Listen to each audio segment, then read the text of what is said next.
Hey everybody, Fat Captain America here with Talk Nerdy to Me. We're going to be doing weekly craft beer reviews because craft beer is something that nerds drink. Nerds, geeks, we get into that kind of stuff. I particularly do enjoy a good craft beer. Now, I don't actually know a whole lot about beer, so this will be kind of interesting. The idea for me is basically just kind of go ahead and try a couple of things out, say whether or not I like them, and learn a couple things along the way, because to be honest, I don't really know what the difference is between a lager or an ale. I know that a stout is darker and it's thicker, and I typically do like stouts, but I don't really know why I like them. I don't know what hops do to a flavor. I don't know the difference. I don't know how to tell what different kinds of hops or malts or yeast. I don't know any of that stuff, but the idea here is to learn so that I will find out about it. I'll also be able to find out what styles of beer I prefer. And it's just going to basically, the idea is I may not know much about beer, but I know what I like. So in honor of the theme of this YouTube channel, which is Talk Nerdy to Me, is nerd kind of stuff. I figured the best way to start that off would be with a nerd themed kind of beer. So what I've got is Ommegang. It's called Brew Ommegang from Cooperstown. It's a Game of Thrones beer. Let me hold it up there so you can see Game of Thrones. The Iron Throne Blonde Ale. Now again, I don't know what an ale is. I don't know what a blonde ale. I guess blonde probably. I'm guessing it means it's probably yellow. This is not a typical beer bottle. You see, it's a little bit bigger. It doesn't have a cap. It's got a cork in it, which is kind of neat. I guess because maybe it's a bigger bottle. I'm not really sure. I don't know why they do that. Anyway, this is a Game of Thrones themed beer. This says it's a blonde ale with malty sweetness and a touch of fruity spiciness. Noble hop aromas and notes of citrus, suitable to serve kings or pretenders to the Iron Throne. Pour slowly so as to not disturb the yeast sediment. That sounds kind of gross. Pour slowly so as to not disturb the yeast sediment, but with enough vigor to create a luxurious head and release the rich bouquet. So it's apparently got a pretty good smell. Let's see, and a little bit about the brewery. Ommegang ales are incomparable, yielding unique flavors and aromas inspired by deep insight into Belgian brewing, yet infused with Ommegang's spirit of creativity.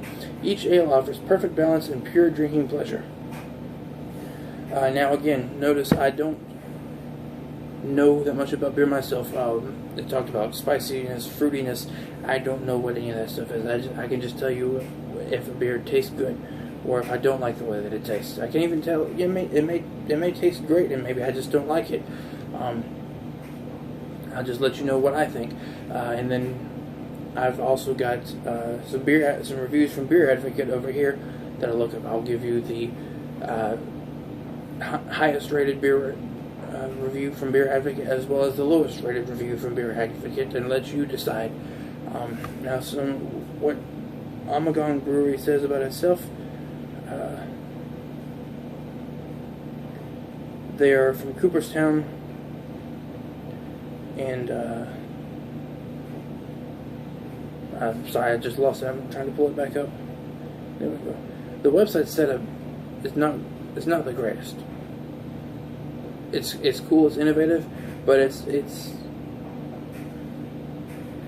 could be better. But anyway, it's not that bad. It says what do Belgian beer and baseball share in common? Not much, but we both think Cooperstown is pretty special. I don't know anything about baseball, so I don't know what Cooperstown's supposed to have to do with it. To be honest, I don't know what Cooperstown is. I don't know where Cooperstown is. I'm guessing somewhere in the northeast. Oh, Cooperstown, New York, northeast. Right, there we go. Probably the Yankees. Okay, or the Mets. I think that's in New York. I don't know baseball. It says, let's see. In the 19th century, Cooperstown was the epicenter of U.S. hop production. Add that, plus the local deep wells of high-quality water, and you could say this place was made for beer. We built our brewery back in 1997 on 136 acres of land that used to be a hop farm. It was the first farmstead brewery built in the USA in over 100 years. Old and new, Cooperstown is rich in beer tradition and baseball, so when you come to visit our hall, you should probably visit the other one too. Everything for a reason. or in the case of Game of Thrones, everything for a treason.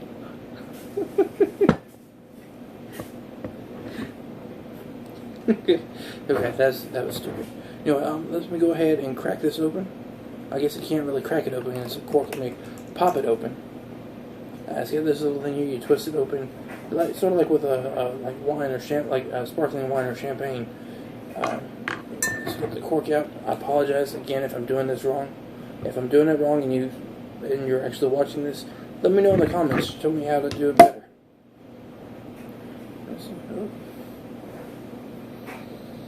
Yep, that smells like a beer. Now I read a review on how to pour it into a glass. It said hold it at a 45-degree angle and pour the beer so that it lands in the center of the mug, and then as it gets about halfway, you let it stand up on its own.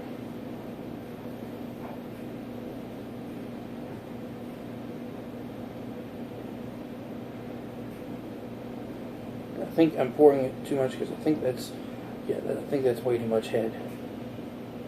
I don't know, like I said, I don't know beer, but I think that's probably too much head. I do like the color.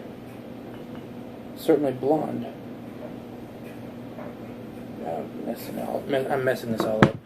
I probably won't affect the flavor too much. It obviously can have a good head. Let's see.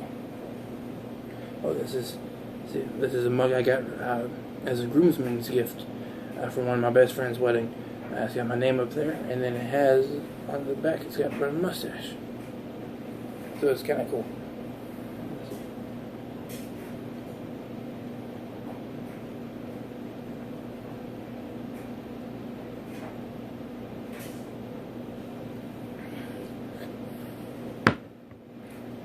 Can't really get to the beer because there's too much head. What I got from the head is pretty good though. The head at least is rich in flavor. I don't really smell too much in the way of bouquet. If I'm doing the smell wrong, let me know about that too.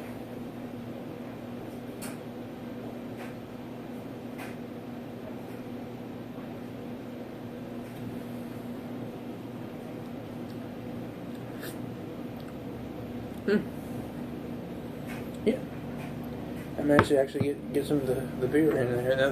The beer's pretty good.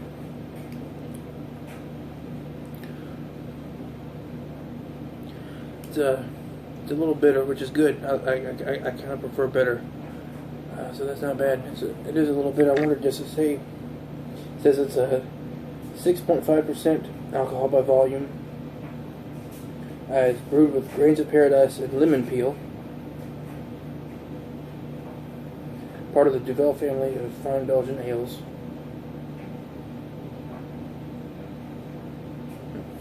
Let's see.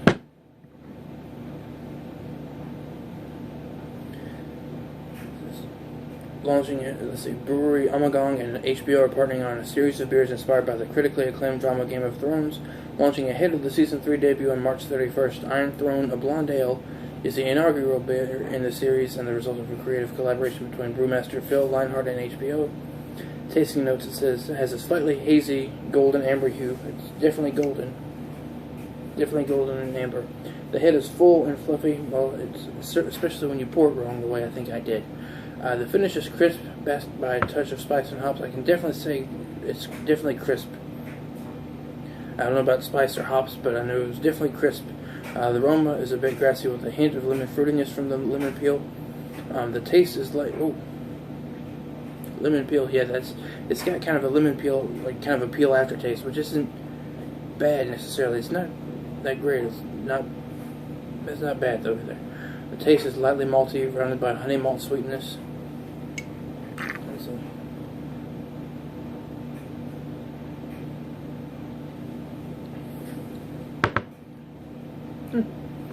Yeah, that's pretty good. That is good. I can kind of taste this. I don't know what it is. Maybe kind of fruity. And it says the malt has got pills, honey malt, aroma malt, and red wheat. For hops, there's styrene, golden, Hallertau's Ultra Select. Whoa, that's nuts. Spices is lemon peel and grains of paradise. I don't know what grains of paradise are. I know Sam Adams talks about how they have grains of paradise, so maybe I'll look that up and talk about that next time. It's available on draft as well as in the fifth bottles. So you can get a fifth of this stuff, which is pretty good. Or you can get it on draft. Now the reviews. Let's see the average review. Let's see, from Beer Advocate itself, they've graded it an 87, which is very good. I would say it's pretty good. Now the average review of the users is 3.86 out of 5. So we'll go with the lowest review first. The lowest for this is actually a 3.15, so that's not bad. If your lowest review out of 5 stars is above a 3, I mean, this is my first time looking, so I don't know for a fact, but I think that's probably pretty good. If the lowest review is 3.15. It says the brew pours a beautiful full head, definitely full, that's mouth-watering to look at. The aroma is subtle but interesting. The taste is decent. Not the best brew I've had by any means, but very much drinkable. The mouthfeel is crisp, definitely crisp. This beer, for what it is worth a look. For what it is worth a look. Ommegang makes some awesome brews, but in the end I bought this for the bottle. Bottom line, cool bottle, average beer. The bottle is definitely pretty cool. The beer itself, again, is not that bad. It's pretty good. I would drink it again. Let's see the highest review. Next time I will try and have these printed out, that way I can just go ahead and read it off. I don't have to wait for my laptop to pull it back up. The highest review is a 4.94 out of 5. So he was very impressed by it.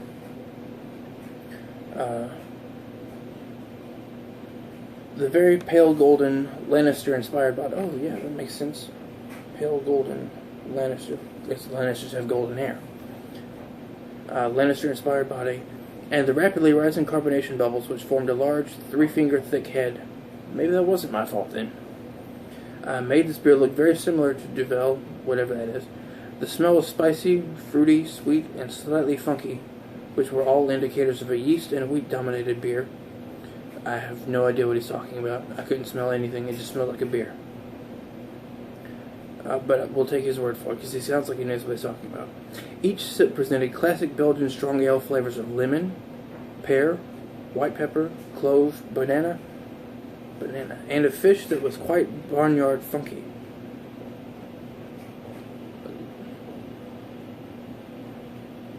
I don't know what barnyard funky is supposed to mean. I've never actually heard that used to describe anything that you put in your mouth. Anyway, light, airy body, and an easy drinking disposition were quite pleasing. One of the most authentic tasting Belgian strong pale ale I have seen originating outside the mother country. Well done in returning this beer to the market, as I missed it during the initial release. The beer came in a 2-pack box of Bombers, bundled with a Brewery Ommegang and Game of Thrones branded glass. Oh man, that'd be cool to get as a Game of Thrones glass. I've got one with my name on it, but maybe get it. Some more of the glasses would be good too. The exquisite artwork of the box provided an additional treat to a fan of the show like me. Winter is coming, so I might have to pick up a few of these to keep me warm. This one, just so you know, I got it at the warehouse in Albany. It's a warehouse package store at the corner of Dawson and Slappy.